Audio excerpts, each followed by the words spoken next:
Boa tarde, pessoal. Eu me chamo Leonardo Rosa, eu vou falar sobre topologia também. Acho que é a terceira palestra, pelo que eu vi na agenda.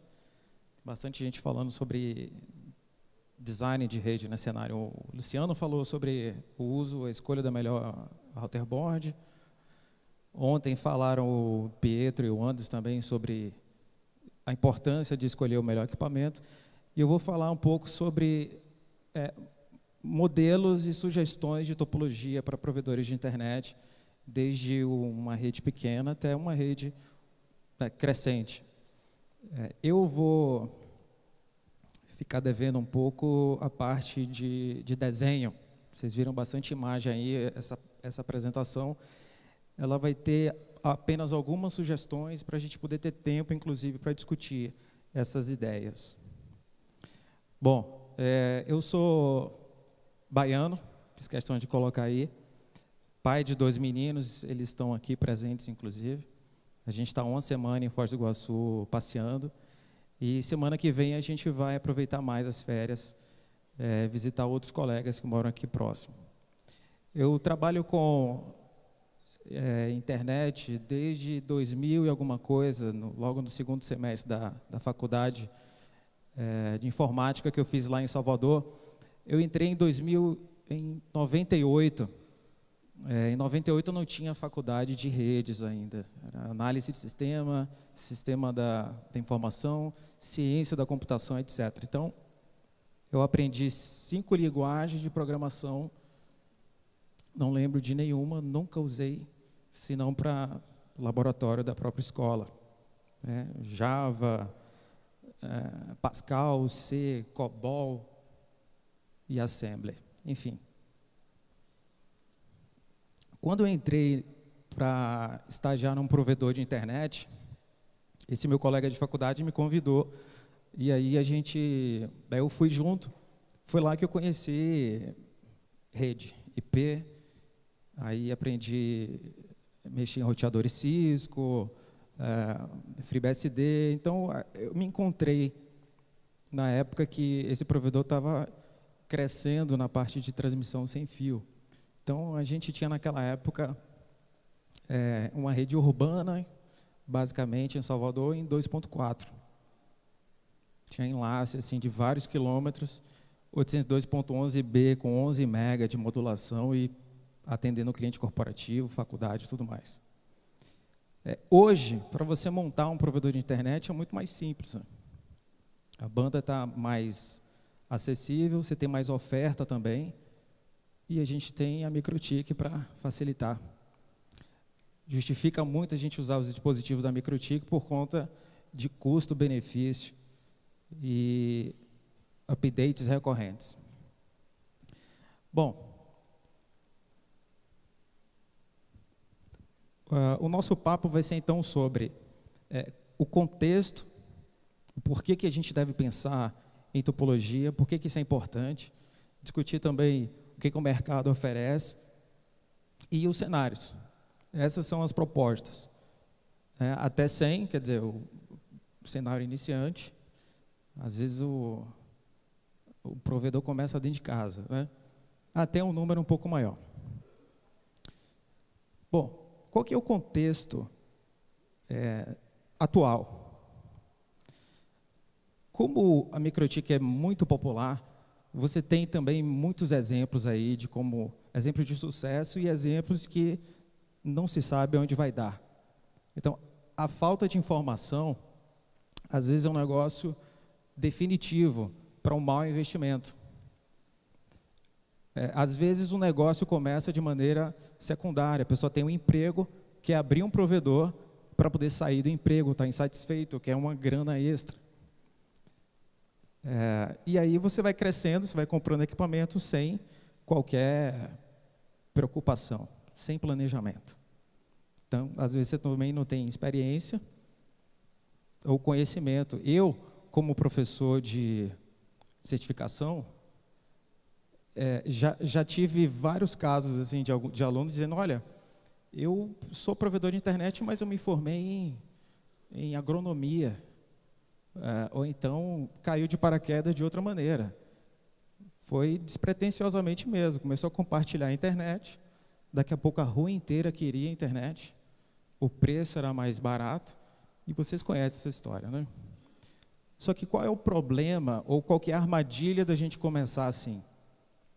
Quando a coisa cresce, você não sabe mais o que fazer, você está perdido em um monte de cabo, você não sabe qual equipamento você deve comprar após, prevendo o seu crescimento, e às vezes você também não sabe, você não sabe dizer aonde que você tem um problema. Quando ele acontece, será que é no mau dimensionamento do equipamento? Será que é na rua? Então, você fica refém de consultoria. Muita gente dando opinião para você. O meu amigo fez e deu certo, Leonardo.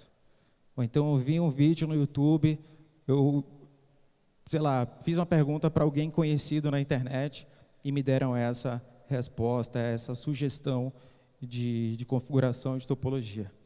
É interessante a gente perceber que é comum as pessoas saberem exatamente o que é melhor para você. Olha, o seu problema resolve com isso aqui.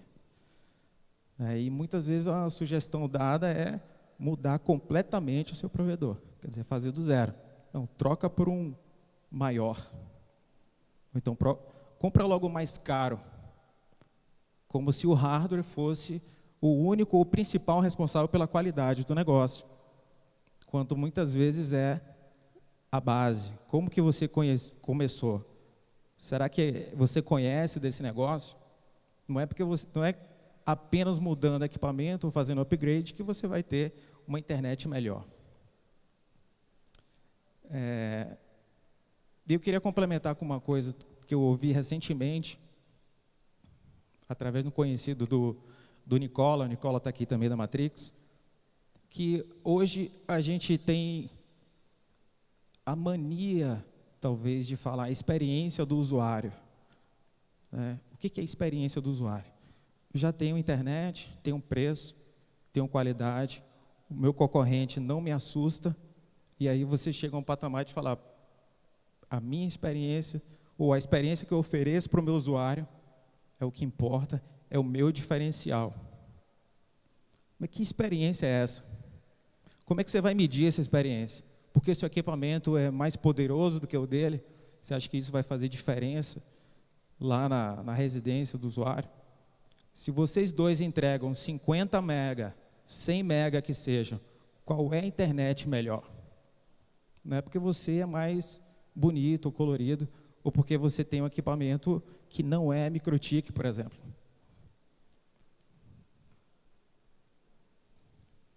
Isso é bem comum e às vezes incomoda, porque você ouve dizer que eu estou com um problema, eu tenho que comprar um equipamento. E o cara sai de um equipamento de R$5.000 para um dia em R$25.000, achando que vai resolver os problemas, e não é bem assim. Vamos lá, como é que começa então um provedor simples? Você não tem cliente, ou tem meia dúzia de clientes, você compra um roteador que vai ser o seu roteador de borda. Então vamos deixar claro aqui alguns nomes que a gente costuma da área usar. O roteador de borda é aquele que está no limite entre o que é seu e o que não é seu. Então o link de internet chega nesse roteador, portanto ele é borda da sua rede. E o que é o concentrador? É o roteador que vai fazer a autenticação, o controle de acesso dos seus assinantes. Concentrador porque ele vai atender a inúmeros assinantes, a gente está considerando aí até 100. Quando você tem um número baixo, então o mesmo roteador pode desempenhar as duas coisas. Você recebe numa interface a sua operadora, ou mais de uma, e nas outras você entrega para os seus assinantes. Inclusive, isso pode, em alguns casos, dispensar o uso de switch. Por isso que eu coloquei aqui, o switch de acesso, ele é opcional, porque às vezes você sai dali do mesmo equipamento, já tem várias interfaces e você, com facilidade, já entra na rede, né? Já distribui na rua. Quais são os problemas iniciais que eu tenho que me preocupar? Já é comum, acho que já é um assunto bem batido aí. O pessoal do NIC com o CERT também já faz um trabalho excepcional sobre DNS Open Relay. No MikroTik é muito fácil você se expor a isso, se você apaga o firewall padrão. Então, você tem aquele recurso de habilitar o DNS, e se você não se protege contra ataque, esse roteador de borda, ele já está vulnerável para sofrer esse tipo de exploração a partir da internet. Beleza? Outra coisa é o balanceamento. Se eu estou começando, eu quero ter o menor custo possível, tá certo? Eu vou comprar um link dedicado de alguém que eu conheço, vou complementar com DSL e quero fazer load balance. O uso do load balance mais comum é através desse recurso de PCC. E quando você adiciona as portas do balanceamento, você tem problema com a abertura de alguns sites e acesso de alguns serviços. Então, evite fazer uso disso e use essa opção aqui de apenas o par de endereços. Além disso, tem um firewall stateful. O firewall stateful é aquele que tem um conhecimento do que é um fluxo de pacote. O João Krieger falou mais cedo sobre o packet flow, e quando o seu firewall sabe, faz aquele reconhecimento, você consegue dizer o que é com mais facilidade, o que é autêntico, um tráfego que é seu, que é esperado, e um tráfego que é inesperado ou suspeito.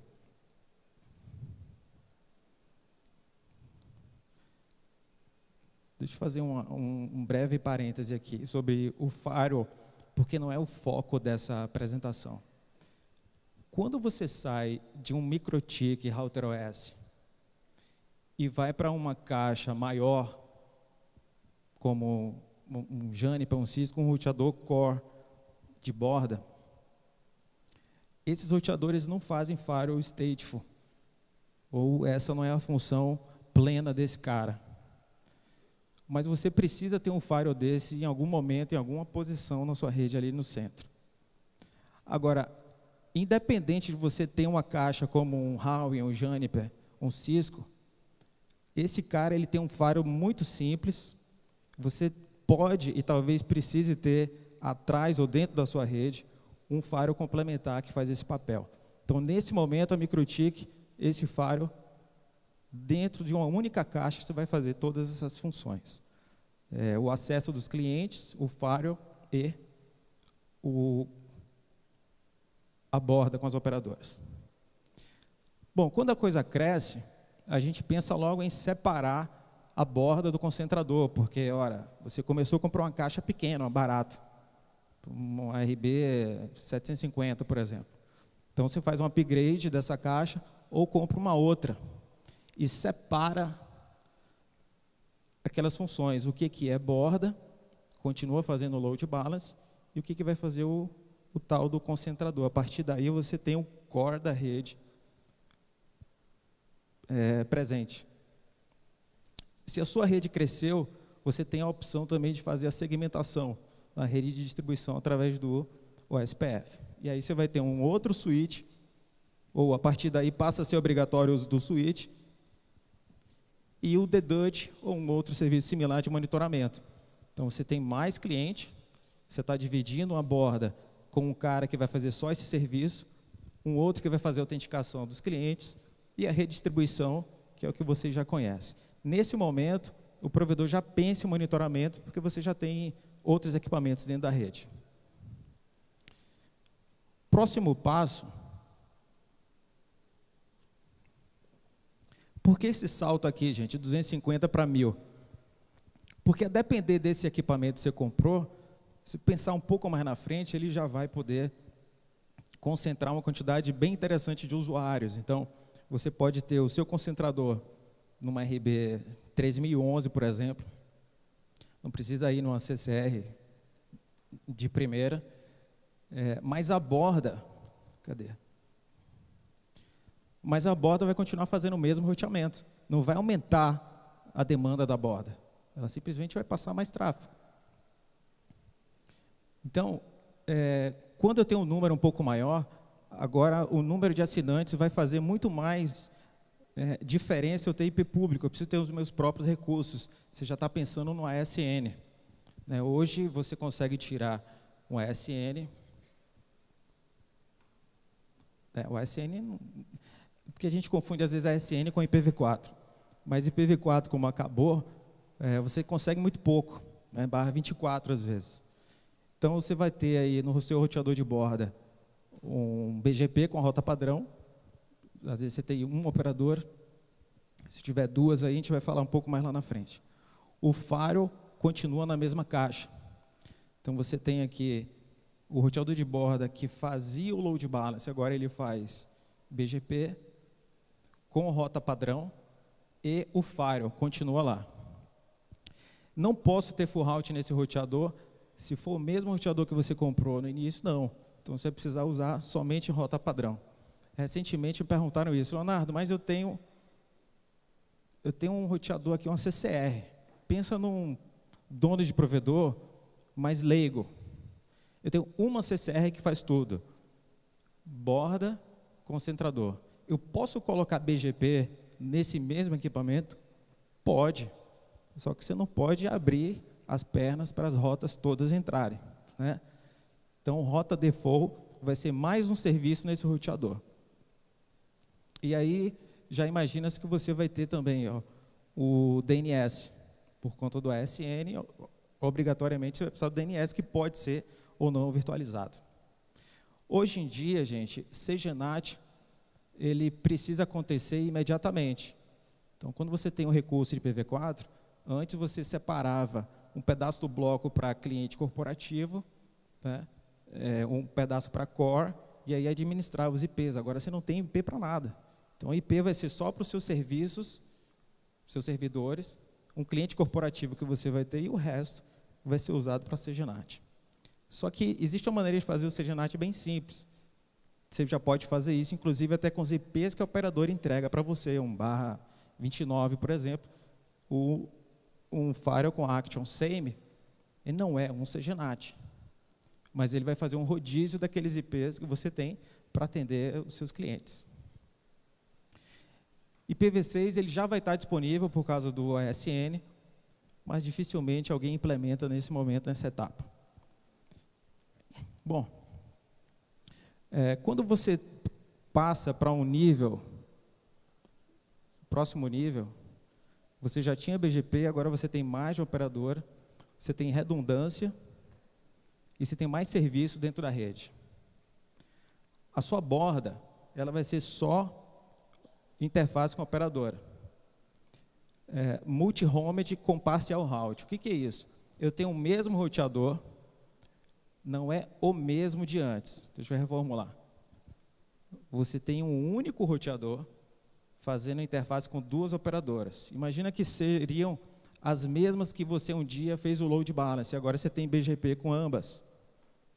Não posso receber full route ainda, por causa de recurso. Posso fazer uso de parcial route e implementar IPv6 na minha rede. A minha rede de distribuição agora também é redundante, já tenho o anel, e já tenho disponível também banda suficiente, talvez qualidade, para fazer trânsito para um cliente parceiro. E aí você vai fazer uso de BGP para isso. O seu concentrador já não é mais um só. Precisa comprar agora uma CCR? Ok, e depois da CCR, acaba? Não, para fazer redundância, você pode empilhar roteadores e cada um distribuir de maneira equilibrada, certo? Redundância de CGNAT. Pensando em CGNAT no MikroTik, isso é muito importante porque você vai ter uma caixa exclusiva para CGNAT e se essa caixa parar, você vai ter que se virar sem CGNAT até recuperar. Com essa quantidade de clientes, talvez seja interessante você pensar numa redundância de CGNAT, duas caixas. O SPF, você pode fazer até um bypass de IPv6 para não usar recursos desses roteadores e fazer direto o acesso pela borda. Esse cenário eu tenho para mostrar para vocês. Eu já vou mostrar daqui a pouquinho, para não ficar só com tanta imaginação. O que eu tenho de opção aqui também? Aquela virtualização você já pode fazer o upgrade, né, central de backup, traffic flow, um IDS, um IPS da vida.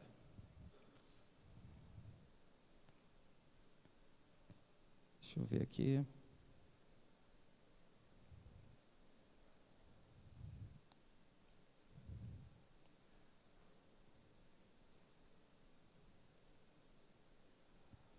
Eu tenho algumas apresentações, alguns exemplos de CGNAT.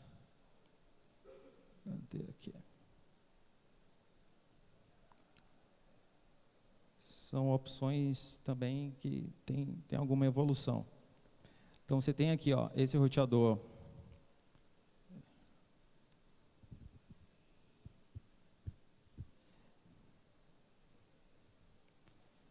Tem um roteador de borda, que ele mesmo faz o CGNAT. Esse aqui é o caso 1. Você faz aquele CGNAT com SAME. Firewall SAME. Em vez de usar um SourceNAT, um Masquerade, faz SAME, e ele vai fazer rodízio de IP para você. Você separou com o PPPoE aqui, serve. Esse aqui é o cenário 2. Você já separou a topologia. Próximo. Agora eu tenho um roteador só para borda, um só para CGNAT e um só para PPPoE. Aqui eu tenho um switch core e tenho um switch de distribuição, que pode ser já direto no OLT, não importa a distribuição, tá certo? Estamos focando aqui só no core. E esse switch core que vai estar fazendo interface com todos os serviços que você tem ali disponíveis, de outros servidores, outros conteúdo que você tiver. Então, quando eu falei de redundância de CGNAT, é essa caixa daqui, ó.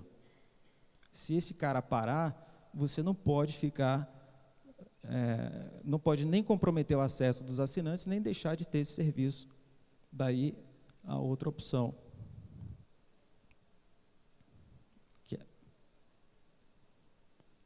Que é essa daqui, ó. Você tem aqui um bypass para o switch core, e eu posso deixar fluir para cá apenas o IPv6 e usar como redundância de IPv4, quando isso aqui cair.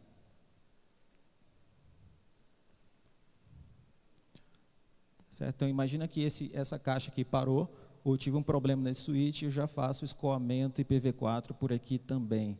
E o fato de eu não usar IPv6 nesse roteador viabiliza eu reduzir recurso daquela caixa. CGNAT custa CPU.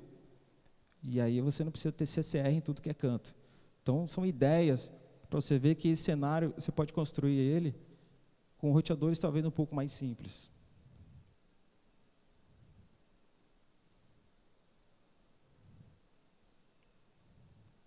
Vamos lá.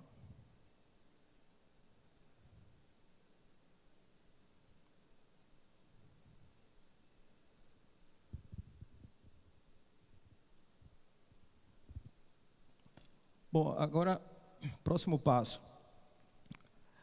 Antes eu já tinha aqui redundância, então minha internet já não para, eu tenho IPv6 disponível, eu já tenho redundância física e faço o trânsito para alguém, o que mais? Então já comecei a pensar em redundância com serviços, agora eu tenho um conteúdo.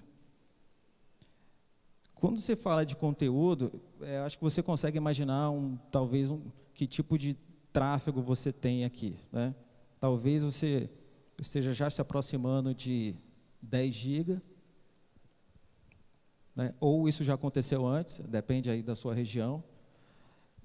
Mas agora, o que eu posso fazer para ter redundância na borda? Já não é mais um único roteador de borda, e tem operadora que nesse tamanho aí já tem provedor que começa aí já tem 3 upstreams. O que eu faço quando eu tenho 2 ou mais operadoras? Eu coloco tudo no mesmo concentrador? Até quando o Router OS vai suportar isso? Tem um problema de rota presa, tem um problema de full route. O que eu faço?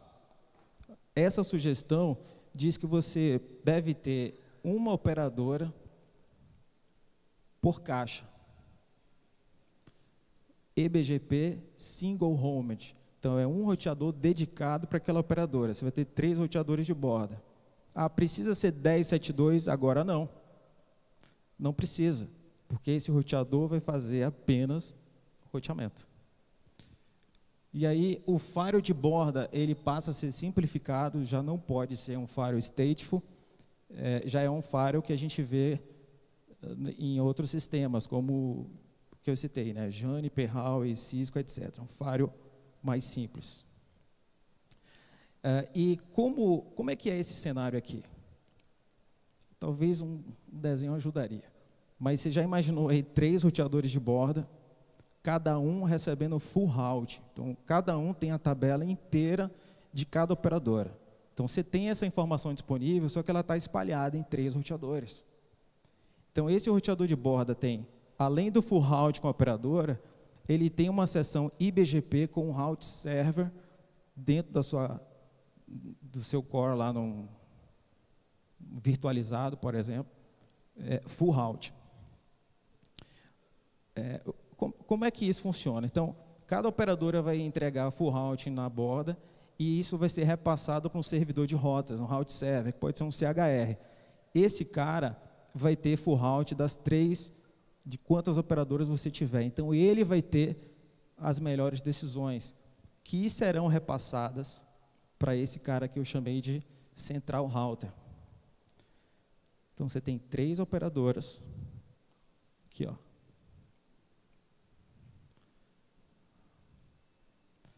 Você tem 3 roteadores desse de borda aqui, cada um com a nuvenzinha dessa. Né, são 3 internet, todos ligados no switch core. E aí, aqui no teu core, você vai ter virtualizado, ou pode ser uma caixa, um outro roteador, MikroTik, que vai ser servidor de rota, route server. Não vai ter tráfego nele. A banda não vai passar lá, ele só vai receber as rotas, processar e instalar na tabela. O que você vai fazer depois é consultar. Então, vou ter um outro roteador aqui, vamos chamar o CGNAT. Esse roteador, ele vai ter interface com todas as minhas saídas e ele que precisa ter as decisões já tomadas pelo servidor de rotas. Então, eu vou ter uma full route aqui também com route server.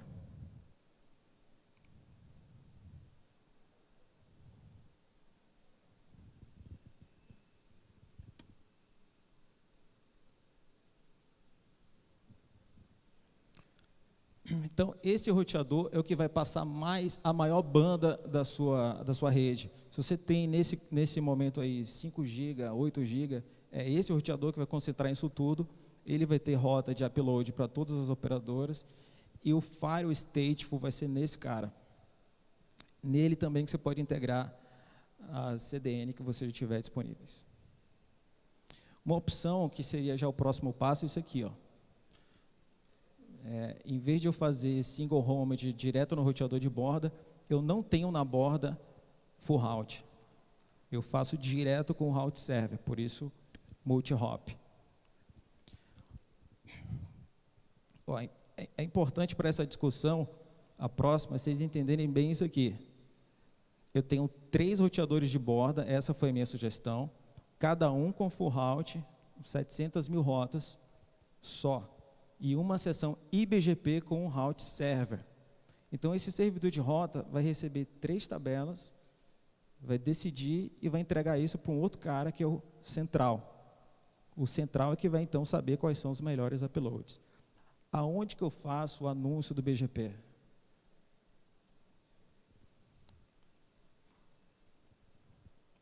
Na borda.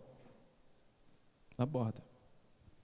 Aí você vai ter os anúncios como você bem quiser. Você pode fazer anúncio da rede inteira, um prefixo dividido, enfim. Esse cenário aqui ele é um pouco mais complexo. Quando o volume aumenta, tem outras opções que você pode considerar. Eu tenho, no roteador de borda, eu tenho 2 seções agora. Então, lembra que é um roteador dedicado por operadora. Então, eu vou ter aqui uma seção full route da operadora. Ao invés de ser com o meu roteador de borda, vai ser direto com o route server. Então, vai ser um multi-hop. A seção que eu vou ter direto com o roteador vai ser apenas de backup. Então, no roteador core, eu não tenho uma grande tabela mais. Eu posso ter ali só uma rota padrão, parcial route, anunciando o meu prefixo inteiro como backup mas o full route passa direto para o route server. Então, isso simplifica a minha borda, né? Vai ter o SPF. Isso passa a ser interessante quando você tem escala, né? Se você quiser crescer assim. Porque se você quiser crescer antes, com o cenário anterior de IBGP, você vai ter muito mais seção de IBGP dentro da rede. E agora passa a ser importante também a redundância desse roteador central,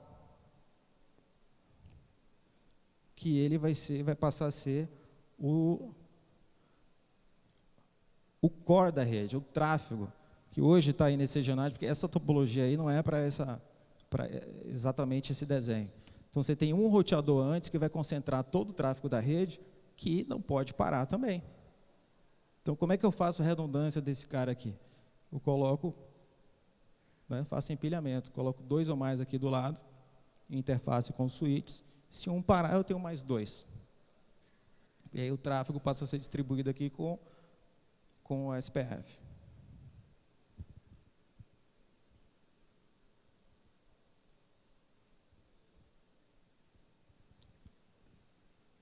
Então, redundância aqui, o firewall, né, por conta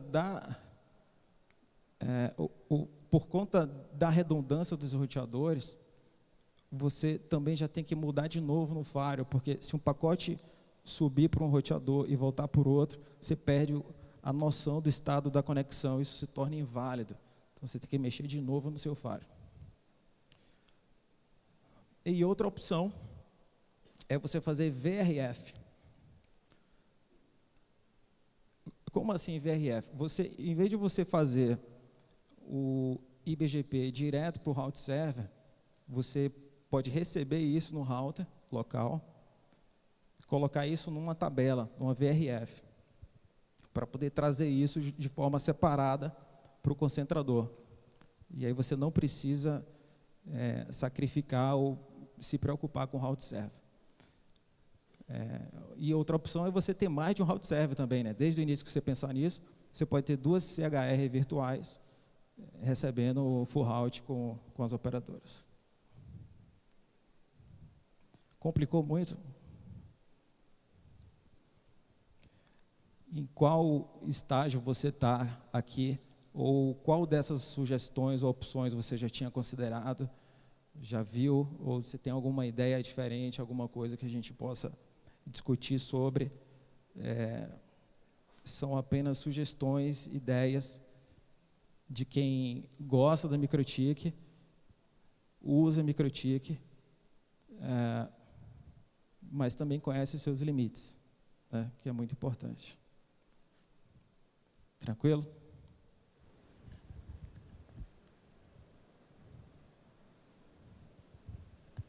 Não?